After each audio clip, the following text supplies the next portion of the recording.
Lo que pasaba es que me tenía que cambiar de micro y eso, y no quería hacerlo aquí en medio, pues se ve la camisa por fuera y no está bonito. Hoy vamos a estar meditando en el Sermón del Monte. Creo que no es la primera vez que predico el Sermón del Monte, pero no he mirado la predicación anterior, así que supongo que habrá algo de nuevo. Tú imagínate que tú pudieras sentarte allí en una montaña con el mar de Galilea y escuchar la voz de Jesús. Sin micrófono, sin el escenario de una gran catedral, sin unos altavoces, sin música de fondo. Solo la voz de Jesús, sencilla pero llena de autoridad. Y esa gran multitud en silencio. Imagínate eso. ¿Tú crees que serías impactado por las palabras de Jesús? El evangelista Mateo nos dice que aquellos que escucharon el Sermón del Monte de labios de Jesús quedaron impactados, quedaron maravillados por su mensaje. Eso transformó la forma en que ellos entendían su propia fe. Y hoy todavía leer el Sermón del Monte tiene un impacto profundo en el creyente. Imagínate haberlo escuchado de labios de Jesús, si aún leyéndolo produce ese impacto en nosotros. Dijo John Stott que el Sermón del Monte puede ser a la vez la enseñanza más conocida de Jesús y la menos obedecida. No es una colección de frases bonitas, a veces se hacen cuadros, ¿no?, con alguna de las frases del Sermón del Monte, pero no fue este el objetivo, una especie de citas célebres. El Sermón del Monte es la esencia del cristianismo. Es la vida del reino explicada por el rey. Eso es el Sermón del Monte. Nos muestra cómo deberían de vivir los discípulos de Jesús. Como os digo, no fue decorado no fue pronunciado para decorar nuestras paredes, sino para ser vivido, para llevarnos a una fe más allá de las apariencias. Una fe sincera, con un corazón limpio y honesto. El Sermón del Monte nos llama a brillar, a vivir de tal manera que la gente vea el carácter del Rey en nuestra propia vida. Y su mensaje no deja a nadie indiferente. O te atrae y te transforma, o te incomoda y te aleja. El Sermón del Monte es un poco como un espejo mágico. Imagínate un espejo mágico que tú te pones bien guapo, bien guapa, maquillado, bien peinado, quien pueda, tus mejores galas, y ese espejo mágico te muestra cómo eres en realidad. Sin el maquillaje, sin la ropa bonita, y tú ahí desesperado por ponerte guapo y el espejo te muestra cómo eres en verdad. Y a la vez, ese espejo mágico te mira recién levantado, sin nada que ofrecer, sin nada de glamour, y te muestra lo hermoso que puedes llegar a ser por la gracia de Dios. Ese doble efecto tiene el Sermón del Monte. Ese sermón nos plantea el reto de escuchar la voz de Dios y de responder la voz del Rey, porque está todo en el contexto del reino. Entonces el Sermón del Monte nos plantea el reto de escuchar la voz del Rey y responder con obediencia y fe. Y ahí queda la pelota botando en nuestro tejado. ¿Qué pasaría si nos tomáramos en serio el Sermón del Monte? ¿Qué pasaría si nos tomáramos en serio las palabras de Jesús? ¿Cómo cambiaría nuestra vida? Gracias. ¿Cómo cambiaría nuestra familia? ¿Cómo cambiaría nuestra iglesia si nos tomáramos en serio el Sermón del Monte? Pues esa es la realidad que quiero plantearos hoy. Empezar a vivir como ciudadanos del reino. Me han traído 2 vasos de agua. Yo no me quiero alargar, pero no sé si esto es... Cuando Jesús subió a aquella montaña, quiero hablaros un poquito acerca del contexto que había, Israel vivía bajo la sombra del Imperio Romano, ¿sí? Ellos eran un pueblo en su propia tierra, pero era un pueblo que pagaban impuestos a un imperio extranjero. Era un pueblo que veía patrullas de romanos por sus calles. Era un pueblo que vivía con la humillación de ser esclavo en su propia tierra. Y había una profunda sensación en el pueblo de que Dios debía ya hacer algo. Debía hacer algo pronto. El Antiguo Testamento estaba lleno de promesas y mensajes sobre un rey venidero. Y en la lectura de antes, nuestro hermano Manel ha leído textos que hablaban sobre esa restauración del reino, sobre ese héroe que un día vendría a restaurar la gloria del Israel de los días de David y Salomón. Así que el pueblo tenía esa expectativa, pero de momento estaban ahí bajo el Imperio Romano. Por eso, por esa esperanza latente que ellos tenían en sus corazones, cuando Jesús llega con ese mensaje, el reino de los cielos se ha acercado. La esperanza se enciende. Este es el momento de la revolución. Este es nuestro héroe. Este es el que va a echar a los romanos en nuestra tierra y vamos a recuperar nuestra gloria. Pero Jesús no vino a levantar una espada, sino una cruz. No vino a conquistar territorios, sino corazones. No vino a liberar a su pueblo del imperio romano, sino de un imperio mucho más grande y mucho más malo, el imperio del pecado y de la muerte en sus corazones. Y cuando Jesús presenta este mensaje del reino, muchos judíos se decepcionan porque lo que ellos están esperando es un líder militar, no un líder espiritual. Pero sin duda este mensaje trajo esperanza a muchos que reconocieron la verdad y la autoridad de las palabras de Jesús y vieron que realmente su mayor problema no eran los romanos, sino que su mayor problema era haberse alejado de Dios. Y allí estaba esa multitud de gente tan diferente, ricos, pobres, campesinos, pescadores, recaudadores de impuestos, recaudadores de limosnas, todos allí, en el monte, escuchando la voz de Jesús. Y Jesús los mira, ve su necesidad y en lugar de levantar una espada, se sienta en la montaña y abre su boca. Y lo que está a punto de decir cambiará para siempre la forma de entender la fe. Cambiará para siempre la forma de entender la ley, incluso la expectativa del Mesías que ellos tenían. Bienaventurados los pobres en espíritu, porque de ellos es el reino de los cielos. Bienaventurados los que lloran, porque ellos recibirán consolación.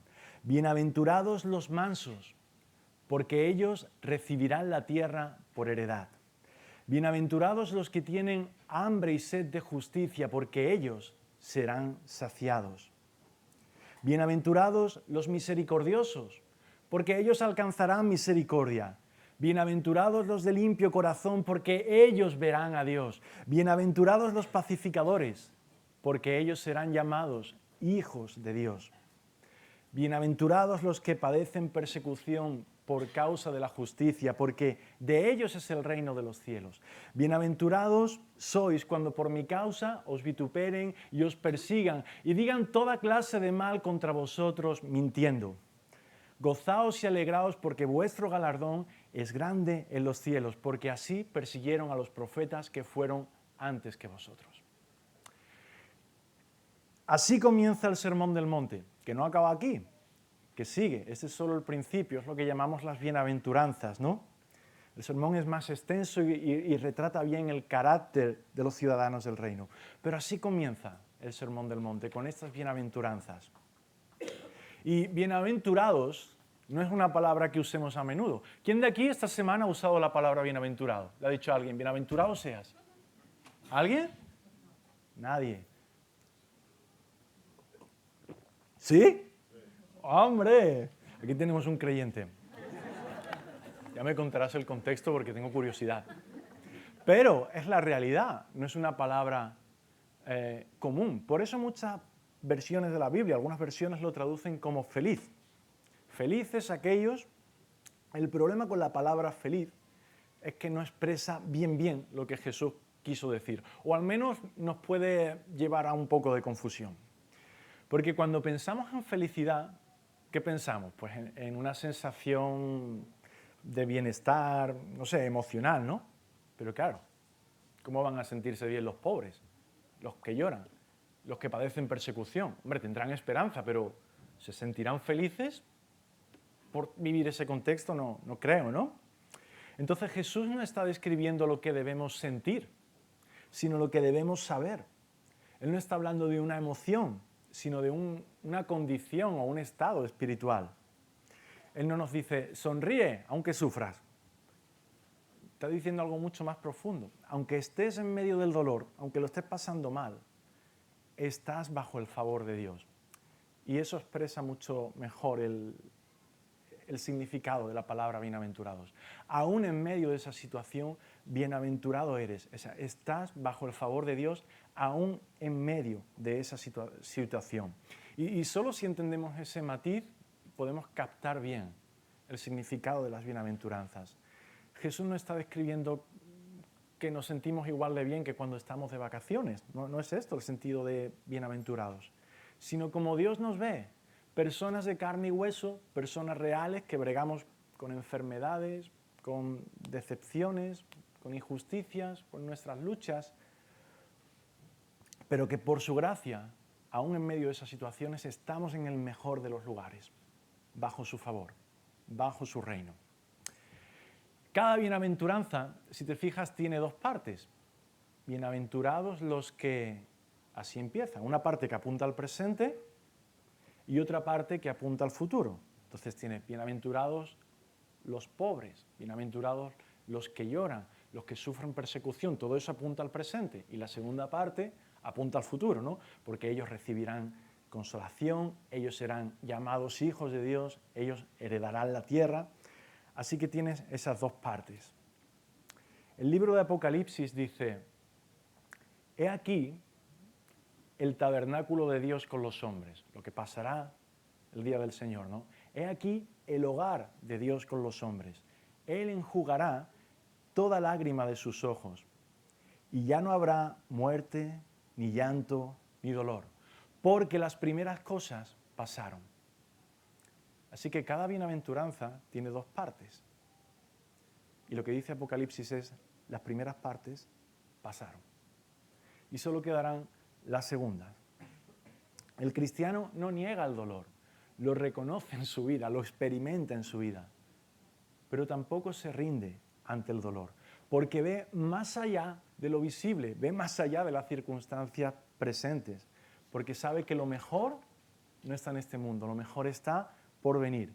Y esa esperanza cambia la forma en la que enfrentamos la vida y sus retos, nos da paciencia en medio del sufrimiento, nos da fuerza en medio de la prueba, nos da ánimo cuando experimentamos tentaciones y nos da esperanza cuando las cosas se tuercen, porque nuestras esperanzas no están aquí, en el ahora, sino en lo que está por venir.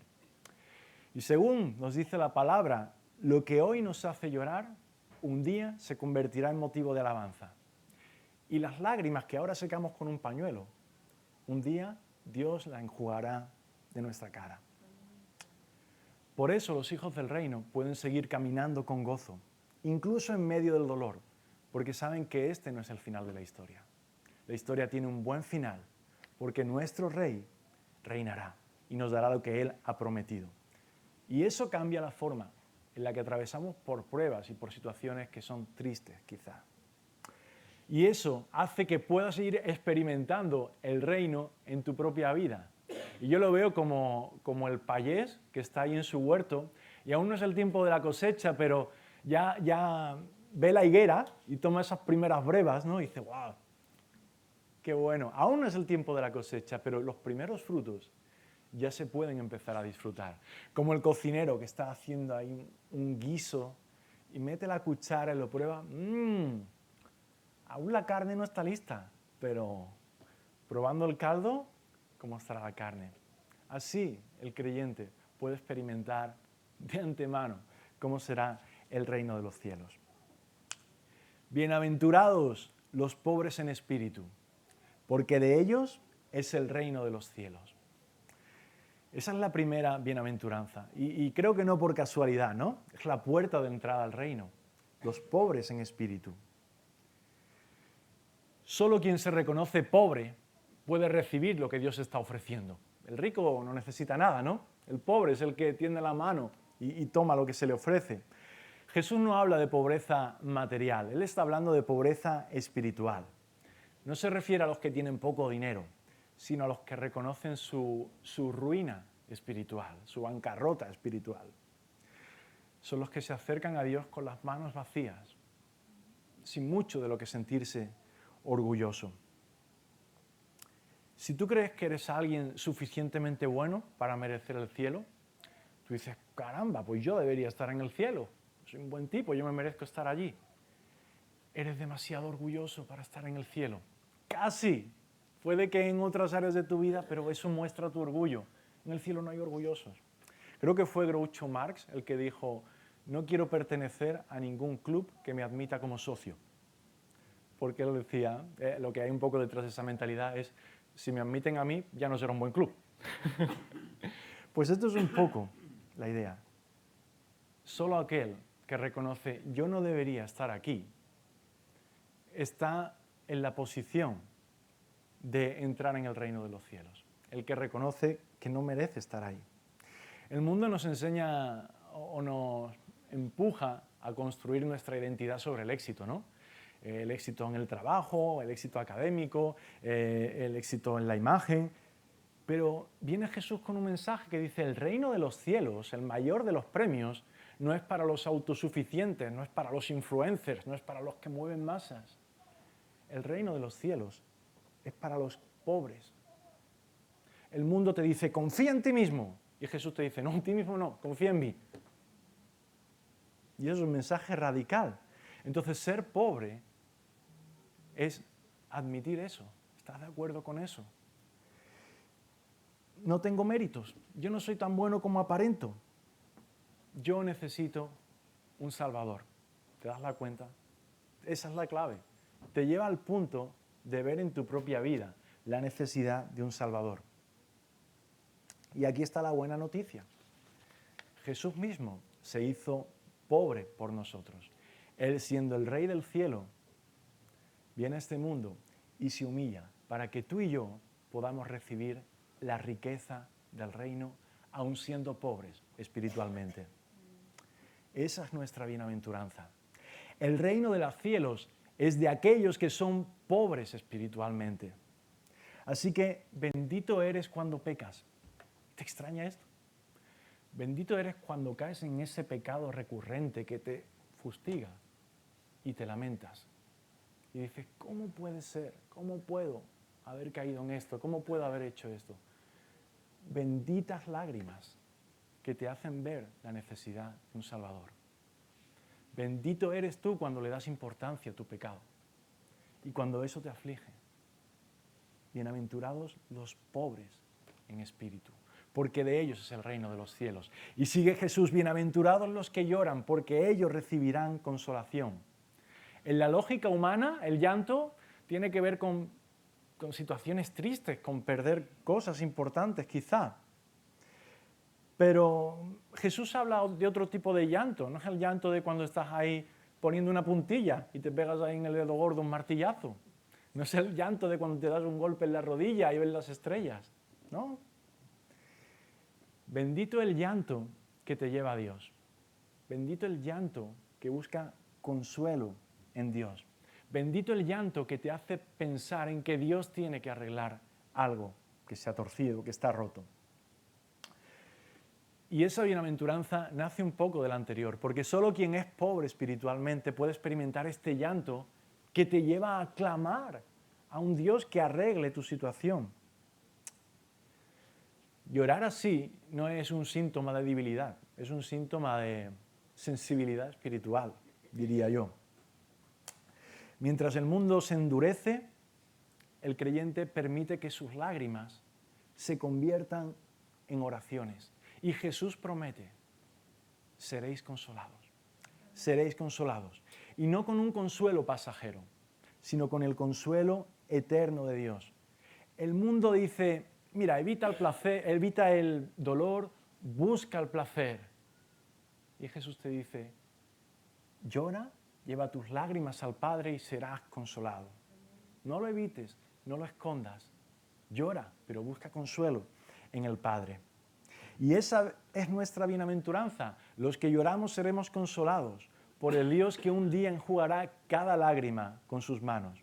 Así que bendito seas cuando lloras por un divorcio de un amigo, porque estás llorando al ver el daño que el pecado hace en la vida de tu amigo. Bendito seas cuando lloras por la enfermedad de un vecino, de un hermano, porque estás reconociendo que eso no debería ser así. Hay algo roto, hay algo que Dios debería de arreglar. Benditas lágrimas que te lleven a buscar consuelo en Dios. Y dice Jesús, bienaventurados los que buscan ese consuelo, porque serán consolados. Sigue diciendo Jesús, bienaventurados los mansos, porque ellos recibirán la tierra por heredad. Los mansos. Cuando uno escucha la palabra manso, quizá pensamos en debiluchos, ¿no? Pero en la Biblia no tiene ese sentido. La palabra manso no tiene que ver con dejar que te pasen por encima, sino con ser capaz de dominarte a ti mismo. Eso es mansedumbre. No de dominar a otros, sino la capacidad de dominarte tú a ti mismo. Ser manso es tener un corazón tan seguro en Dios que no necesita defenderse a sí mismo. Dios es mi escudo, Él es mi defensor, yo no tengo que estar a la defensiva todo el rato, yo puedo estar tranquilo y soy manso porque tengo un buen rey que me cuida. No necesito pelear cada batalla, no necesito ganar cada centímetro de terreno, porque Él me dará la tierra por heredad. ¿Te das cuenta? Por eso yo puedo ser manso, porque confío en que mi rey es quien pelea las batallas por mí. Así que mientras el mundo nos dice, tú sé fuerte, tú pelea tus batallas, reclama tu lugar, Jesús te dice, tú confía en el Padre. Él te lo dará.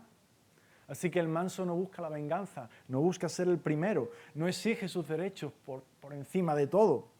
Descansa en que Dios es justo y su recompensa está segura. Dice primero de Corintios que ya sabemos que todo nos pertenece en Cristo. Los mansos heredarán la tierra, no los violentos, no los orgullosos, no los poderosos, no los ricos, no los que aplastan a otros. Los mansos, los que descansan en la gracia de Dios. Si sabes que Cristo ya peleó por ti en la cruz, si Él ya te aceptó, si Él ya te aseguró una herencia eterna, entonces puedes vivir sin miedo, sin orgullo, sin la necesidad de una careta. Los mansos no conquistarán la tierra, los mansos heredarán la tierra. No peleamos la batalla, heredamos la victoria. Así que bendito eres cuando decides dominarte a ti mismo. Bendito eres cuando decides no tomarte la justicia por tu mano y pones tu causa en las manos de Dios. Él te dará la tierra por heredad. Bienaventurados, sigue diciendo Jesús, los que tienen hambre y sed de justicia, porque ellos serán saciados. Y Jesús está hablando de algo mucho más profundo que el deseo de que el mundo sea un poco más justo para todos. Habla de hambre y sed, algo que necesitas, ¿no? Una necesidad intensa como la que el cuerpo siente cada día por comer y por beber. El anhelo de que el bien venza al mal, de que la justicia se imponga y las situaciones injustas acaben. En el fondo, todos sentimos algo de esa hambre, ¿no? Lo vemos cuando ponemos las noticias y vemos algunas noticias pues, tristes o injustas, ¿no? El mundo también tiene esa sed de justicia, ese hambre de justicia. Lo que pasa es que intenta saciarla con sus leyes, tomando la justicia por su mano, y eso nunca sacia.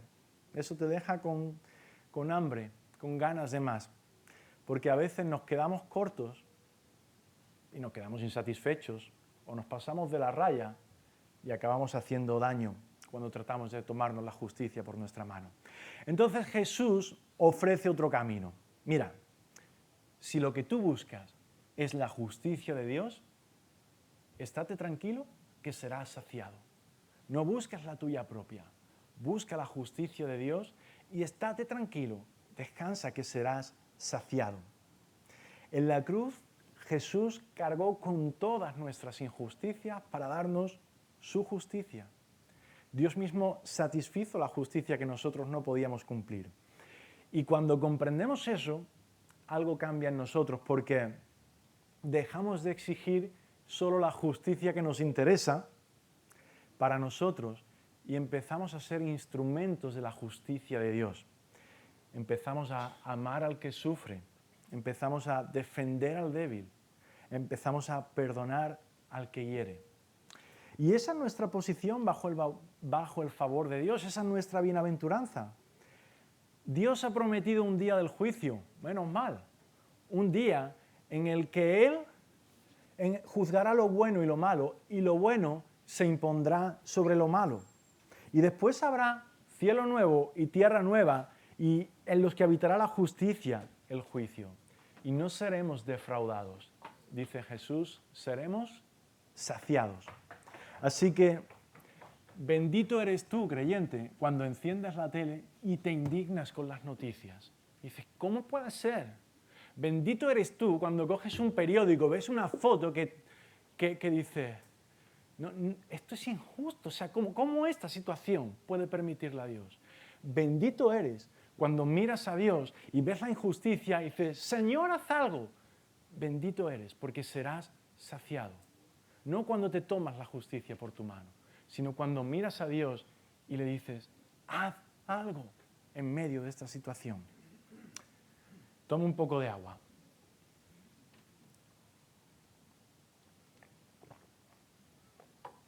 Bienaventurados los misericordiosos, porque ellos alcanzarán misericordia. La palabra misericordia tiene como dos sentidos. Uno tiene que ver con el castigo, el otro tiene que ver con nuestras relaciones. Con el castigo en el sentido de que misericordia es no dar a alguien el castigo que se merece. Si yo voy por la carretera a más velocidad de la que debería y me para la policía, me pide los papeles y habla conmigo y decide no multarme, eso es misericordia. La falta está cometida. Lo que pasa es que el que tenía la autoridad de castigarme ha decidido no hacerlo. Eso es tener misericordia, no dar a alguien el castigo que se merece. Por otro lado, la misericordia tiene un sentido también relacional. La misericordia tiene que ver con conmoverse ante la necesidad de otro. Y voy a hacer aquí un juego de palabras. Tiene que ver con conmoverse ante la necesidad del otro y tiene que ver con moverse ante la necesidad del otro. O sea, tiene que ver con experimentar una compasión, a eso me refiero con moverse, y tiene que ver con moverte físicamente, tus manos, tus pies y lo que sea, para hacer algo, para ayudar a esa persona que está sufriendo. Así que en la Biblia, la misericordia no es solo sentir lástima, sino que es amor en movimiento. Un amor que no da el castigo que la otra persona merece y un amor que se mueve para hacer algo por la persona que lo necesita. Practicar la misericordia es exactamente esto, no darle a alguien el castigo que se merece.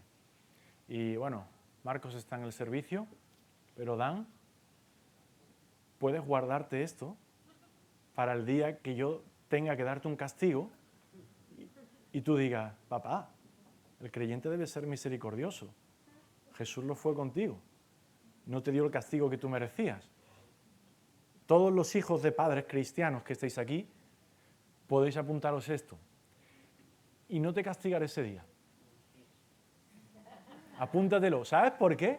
Porque si con eso consigo que cada vez que metemos la pata, tú te acuerdes de que nuestro buen Dios tiene misericordia con nosotros, nada mejor que eso. Ningún castigo será mejor que eso en nuestros corazones. Si cada vez que metemos la pata, recordemos cómo Dios nos trató a nosotros con misericordia. Esa es nuestra bienaventuranza. Por un lado, no recibimos el castigo que merecemos, porque Jesús lo asumió por nosotros en la cruz. Pero por otro lado, somos tratados con compasión, porque Jesús se conmovió, se movió, dejó el cielo por amor a nosotros, bajó este mundo, se hizo carne, llevó nuestro pecado y nos mostró la misericordia del Padre. Él no solo habló de misericordia, la encarnó en su propia vida. Y los que hemos experimentado esa misericordia somos ahora llamados a extenderla a este mundo. Así que bendito seas tú cuando decides no darle a alguien el castigo que se merece, cuando decides no darle a alguien la lección que se merece, cuando decides no decir a alguien, te lo dije, ves que yo tenía razón. Bendito seas cuando tratas con misericordia a alguien, cuando te conmuevas a hacer algo por la necesidad de alguien. Bienaventurados los de limpio corazón, porque ellos verán a Dios. Los de limpio corazón no son los que cuidan el colesterol y las grasas, ¿verdad? Sino los que tienen un corazón limpio, son los que tienen un corazón transparente, que no tiene hipocresía, que no tiene un disfraz de nada. Un corazón limpio es un corazón transparente. El reino de los cielos no se edifica sobre apariencias religiosas, sino sobre corazones limpios, transparentes, que no tratan de disfrazarse. Corazones donde no hay duplicidades, donde no hay hipocresía, donde no hay fachadas bonitas. Pero todos sabemos que nuestro corazón no siempre es así, ¿verdad? Nuestro corazón se ensucia. Y se ensucia cuando lo maquillamos para que se vea más bonito. No está más bonito, está más sucio. Está maquillado. Como cuando una niña pequeña coge y se maquilla, ella piensa que está guapa, parece que le han dado 3 puñetazos porque se empiezan a poner rojos y azules y cosas así. Igual nosotros, cuando maquillamos nuestro corazón, no se ve más bonito, se ve más sucio. Nuestro corazón se ensucia cuando perseguimos cosas que ocupan el lugar de Dios. Éxito, el dinero, aprobación, comodidad, cosas que en sí no son malas cuando ocupan el lugar de Dios, cuando nos importan más, nuestra apariencia que nuestro interior. Entonces, nuestro corazón se ensucia. El mundo premia eso, la verdad. Si tú echas un vistazo ahí en Instagram, el mundo premia la imagen, premia la apariencia, la vida perfecta. Pero Jesús bendice a los que son limpios de corazón, a los que son transparentes, a los que no usan un disfraz,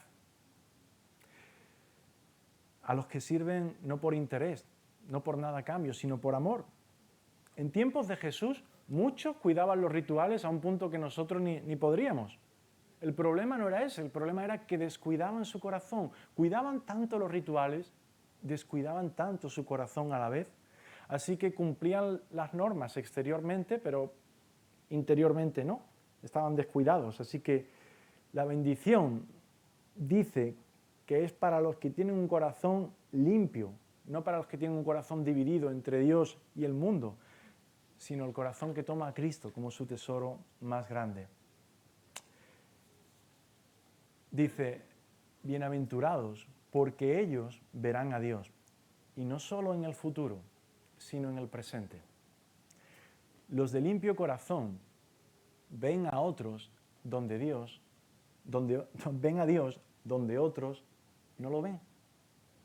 Y me explico. Los de limpio corazón ven la mano de Dios en lo cotidiano. Ven la mano de Dios en medio de la prueba. Ven la mano de Dios en el rostro del prójimo. Porque cuando el corazón está limpio, los ojos espirituales se abren para ver a Dios donde otros no lo ven. Así que bendito eres cuando tú ves a Dios donde otros no lo ven. En el rostro de un niño, en un hospital, en un tanatorio. Bendito eres cuando ves a Dios donde otros no lo ven. Bienaventurados los pacificadores, porque ellos serán llamados hijos de Dios. Cuando Jesús dice, bienaventurados los pacificadores no son los que ignoran los problemas, ¿no? Los que evitan los conflictos, los que dicen, bueno, hago como si no hubiera nada, pero en verdad lo hay. No. Ser pacificador no es ignorar el problema, son los que trabajan para conseguir una reconciliación real, como la que tenemos con Dios, una reconciliación real. La Biblia nos muestra que nuestra mayor necesidad de paz no es con alguien con quien tenemos contactos, con un familiar, con nuestros vecinos, con nuestra esposa siquiera. Nuestra mayor necesidad de reconciliación es con Dios. Y cuando esa relación se arregla, eso afecta a todas nuestras demás relaciones. Con esposa, con hijos, con amigos, vecinos, compañeros del trabajo. Pero nuestra primera necesidad de reconciliación es con Dios.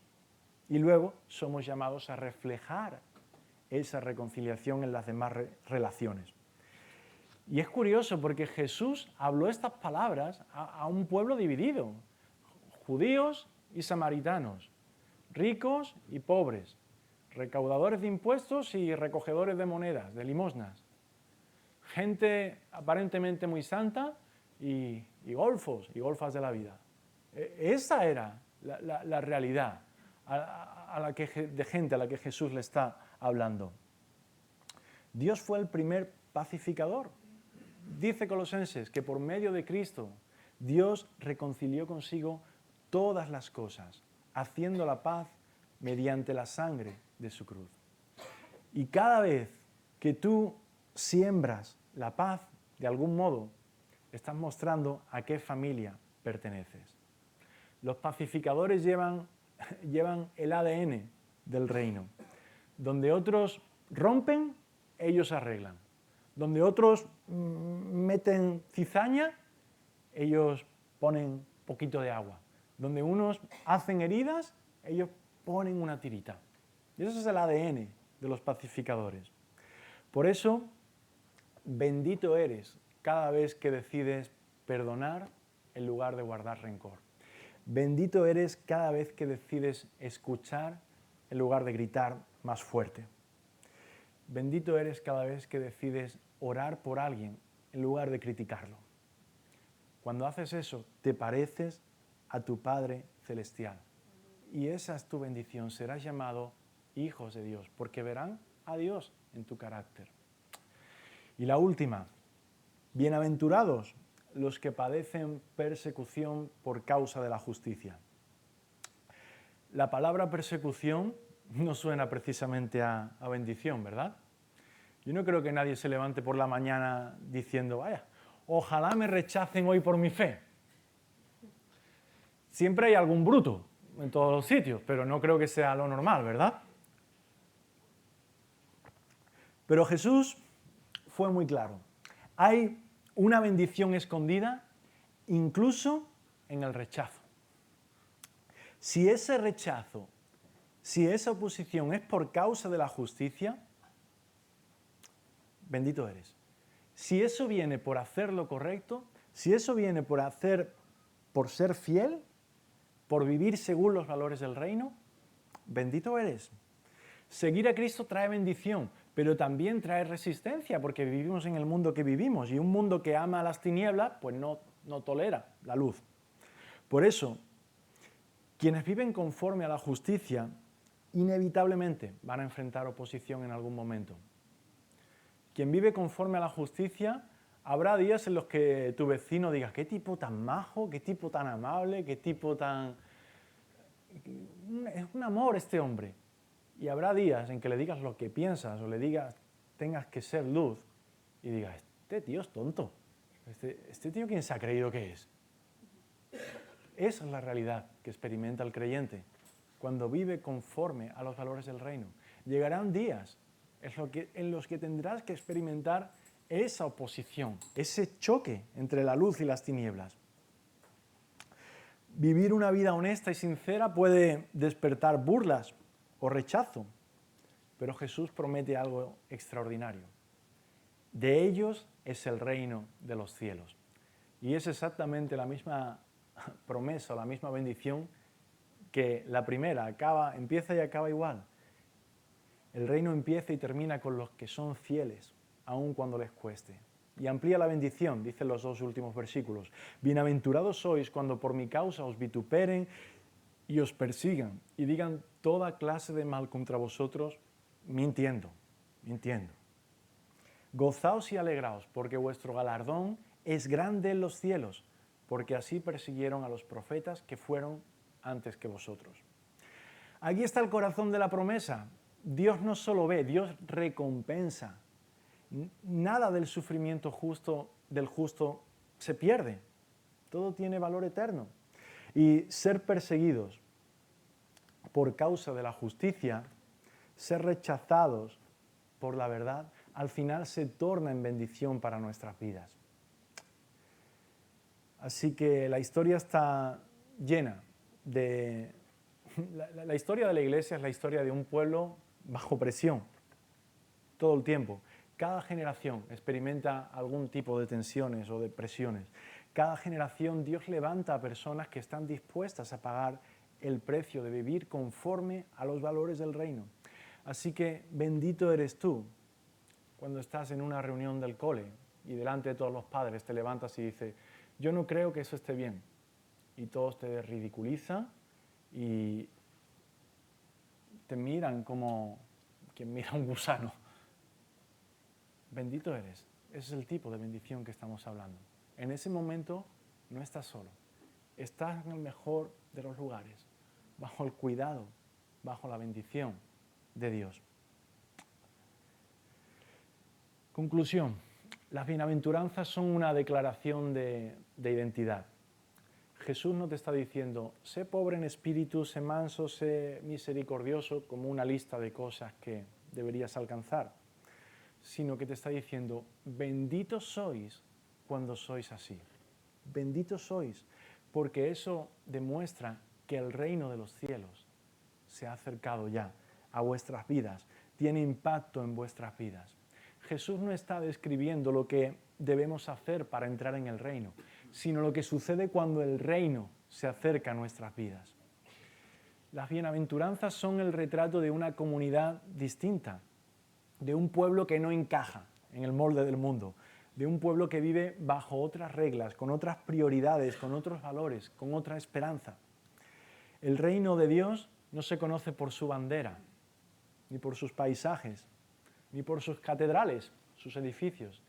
El reino de Dios se conoce por su gente, porque esa gente se parece a su rey, porque esa gente se parece a Jesús. Jesús nos llama a creer que el reino de los cielos ya ha irrumpido en la tierra y que podemos vivir bajo esos principios desde ahora, porque aunque a veces sea difícil, las lágrimas, las injusticias, el dolor, las burlas que podamos experimentar tienen fecha de caducidad. Y un día todo será restaurado. Y un día el bien se impondrá sobre el mal. Y entonces los pobres poseerán el reino. Los que lloran serán consolados. Los mansos heredarán la tierra. Y la paz reinará para siempre. El mundo podrá silenciar nuestras voces, nos podrá ridiculizar, podrá hacernos daño de muchas maneras y podrá quitarnos todo, menos una cosa, el reino de los cielos. El reino de los cielos ya es nuestro. En Él, en Jesús. Así que seamos una iglesia que no solo hable del reino, sino que lo encarne. Una iglesia diferente, que muestre al mundo quién es el que reina en nuestras vidas. Amén, iglesia. Que así sea.